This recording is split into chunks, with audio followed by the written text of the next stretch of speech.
প্রিয় দেশবাসী, আমরা জুলাই বিপ্লবের পরে বাংলাদেশে একটি কাঙ্ক্ষিত পরিবর্তন চেয়েছিলাম। যেই বাংলাদেশে বিগত 16 বছর বাংলাদেশ যেভাবে চলেছিল, বাংলাদেশ নতুন এক যাত্রা করার কথা ছিল। 2018 সালে যেদিন নির্বাচন হয়, সেদিন নোয়াখালী সুবর্ণচরে আমরা একজন নারীকে ধর্ষণের ঘটনা শুনেছিলাম। বিরোধী পক্ষকে ভোট দেওয়ার কারণে তাকে ধর্ষণ করা হয়েছিল। বাংলাদেশের সকল দল মতের মানুষ এটার বিরুদ্ধে অবস্থান গ্রহণ করেছিল। আমরা বিগত কয়েক এক বছরের মাথায়, মাত্র 1 বছর গিয়েছে, আমরা দেখলাম ধর্ষণকারীদের দলের পরিবর্তন হয়েছে। আগে আওয়ামী লীগ ছাত্রলীগ এই কাজগুলো করত, এখন এই কাজগুলো করতেছে ছাত্র দল। আমি বলতে চাই, বাংলাদেশের সকল মানুষ এই ধর্ষণের বিরুদ্ধে অবস্থান গ্রহণ করেছে। ছাত্র দলের নেতৃবৃন্দ এবং তাদের কর্মীদেরকেও এই ধর্ষণের বিরুদ্ধে অবস্থান গ্রহণ করতে হবে। সে যে দলেরই নারী হোক, কেউ কি ধর্ষণ করতে পারে? অনলাইনে এরকম ট্যাগিং এবং এরকম বুলিং করতে পারে? আমাদের বোন, আমাদের মা, আমাদের প্রতিবেশী, আমাদের আত্মীয় স্বজন নারীরা ঠিকঠাক মতো শান্তির সহিত চলাফেরা করতে পারে না এসব জালিমদের কারণে। আমরা এ ধরনের কার্যক্রমে তীব্র নিন্দা এবং প্রতিবাদ জানাচ্ছি। আপনারা দেখেছেন ইসলামী ছাত্র শিবিরের প্যানেলে যে 4 জন নারী এসেছে, তাদের প্রত্যেককে তারা বিভিন্নভাবে অনলাইনে বুলিং করার মাধ্যমে তাদের মনোবল ধ্বংস করার চেষ্টা করেছে। খুবই গর্হিত কাজ তারা করেছে। ইসলামী ছাত্র শিবিরের পক্ষ থেকে আমরা এটা বলতে চাই, আপনারা দেখেছেন যার বিরুদ্ধে একটি অভিযোগ নিয়ে আসা হয়েছে, ইসলামী ছাত্র শিবিরের ঢাকা বিশ্ববিদ্যালয়ের দায়িত্বশীলরা বিশ্ববিদ্যালয় প্রশাসনের নিকট তার বিরুদ্ধে অভিযোগ দায়ের করেছে এবং তার শাস্তি নিশ্চিত করেছে। আমরা জনাব তারেক রহমান, ছাত্রদল, তাদের কাছ থেকেও আমরা একই প্রত্যাশা করি। ধর্ষণ করার পরেও আপনারা কেন এগুলো তাদের বিরুদ্ধে অবস্থান গ্রহণ করছেন না? তাদেরকে আমরা ধরে নিব? আপনারা ধর্ষণের জন্য সায় দিচ্ছেন।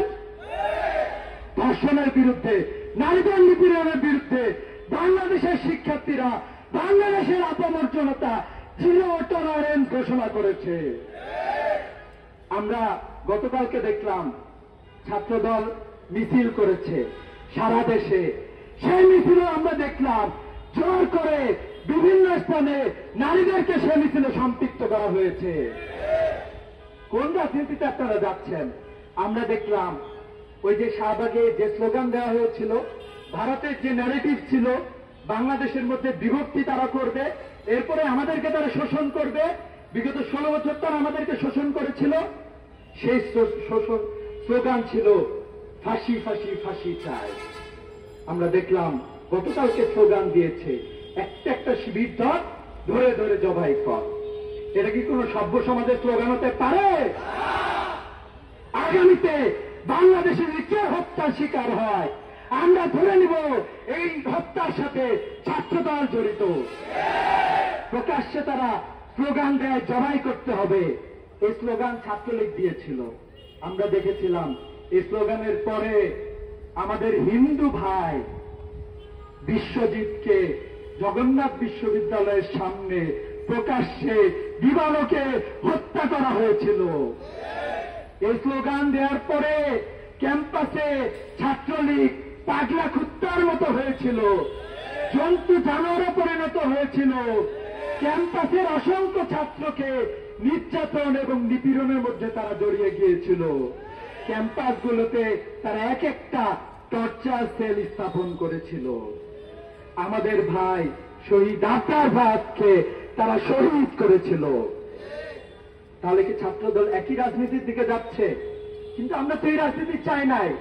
আমরা একটা সুন্দর রাজনীতি চেয়েছিলাম, যে সুন্দর পরিস্থিতি ঢাকা বিশ্ববিদ্যালয়ে বিরাজমান। ভিন্ন মতের আদর্শের কেউ একজন যখন অসুস্থ হয়ে যায়, আপনারা দেখবেন ঢাকা বিশ্ববিদ্যালয়ের সভাপতি SM ফরহাদ তাকে দেখতে হাসপাতালে ছুটে যায়। আমাদের ভিন্ন মত থাকতে পারে, মানুষ হিসাবে মানুষের প্রতি আমাদের একটি মমত্ববোধ থাকতেই হবে। আমরা তো এই রাজনীতি চেয়েছিলাম, কিন্তু আমরা দেখতে পাচ্ছি ডাকসু নির্বাচন নিয়েও নানা ষড়যন্ত্র হয়েছে। আজকে আপনারা দেখবেন আদালতের উপরে আদালতকে ইনফ্লুয়েন্স করার জন্য চক্রান্ত করে আদালতের সামনে তারা কর্মসূচি দিয়েছিল। আপনারা দেখেন ঢাকা বিশ্ববিদ্যালয় কতিপয় শিক্ষক যারা নির্বাচন কমিশনের সাথে যুক্ত আছে, বিশ্ববিদ্যালয়ের প্রশাসন এই নির্বাচন ভণ্ডুলের জন্য চক্রান্ত করতেছে। প্রভোস্টের মধ্যে কেউ কেউ এই নির্বাচন চায় না বলে আমরা শুনেছি। আমরা আপনাদেরকে বলতে চাই, বিশ্ববিদ্যালয় শিক্ষকদের বলতে চাই, আইন শৃঙ্খলা পরিস্থিতি নিয়ন্ত্রণ যারা করে তাদেরকে বলতে চাই, সচেতন নাগরিকদেরকে আমরা বলতে চাই, ঢাকা বিশ্ববিদ্যালয় থেকে নতুন বাংলাদেশের মডেল তৈরি হবে ইনশাআল্লাহ। এই বিশ্ববিদ্যালয়ে প্রমাণ করতে হবে গণতান্ত্রিক বাংলাদেশে সবাই যার যার অধিকার নিয়ে ভোট করতে পারে, ভোট করে ইলেক্টেড হয়ে বিশ্ববিদ্যালয় শিক্ষার্থীদের জন্য যেভাবে কাজ করে, যেভাবে তারা শুধুমাত্র একটি দলের নেতা না হয়ে তারা সকল শিক্ষার্থীদের নেতা হবে। আগামীর বাংলাদেশের প্রত্যেকটা রাজনৈতিক দলকে শুধুমাত্র তার দলের না হয়ে সারা দেশের সমস্ত জনগণের জন্য হইতে হবে। এই নতুন বাংলাদেশ আমরা চাই। আমরা একটা শিক্ষা ব্যবস্থার পরিবর্তন চেয়েছিলাম, কিন্তু আমরা দেখেছি এই শিক্ষা ব্যবস্থার পরিবর্তন এখনো হয় নাই।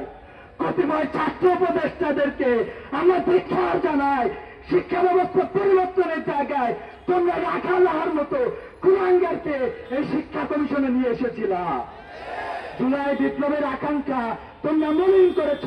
যদি আগামীতে তোমরা ষড়যন্ত্র করতে চাও, ইতিহাসের রাস্তা করে তোমরা নিক্ষিপ্ত হবা। অতএব আমরা বাংলাদেশের ইসলামী ছাত্র শিবিরের কর্মীদের সহ সচেতন ছাত্র সমাজকে সজাগ থাকার জন্য আহ্বান জানাচ্ছি। যদি আমারও কোনো ষড়যন্ত্র আছে, সে ষড়যন্ত্র বাংলাদেশ হোক, অন্য কোনো পাড়া হোক অথবা অন্য কোনো দেশ হোক, সেই ষড়যন্ত্র মোকাবেলা করার জন্য ছাত্র সমাজ প্রস্তুত ছিল, আছে এবং থাকবে ইনশাআল্লাহ। আসসালামু আলাইকুম ওয়া রাহমাতুল্লাহ।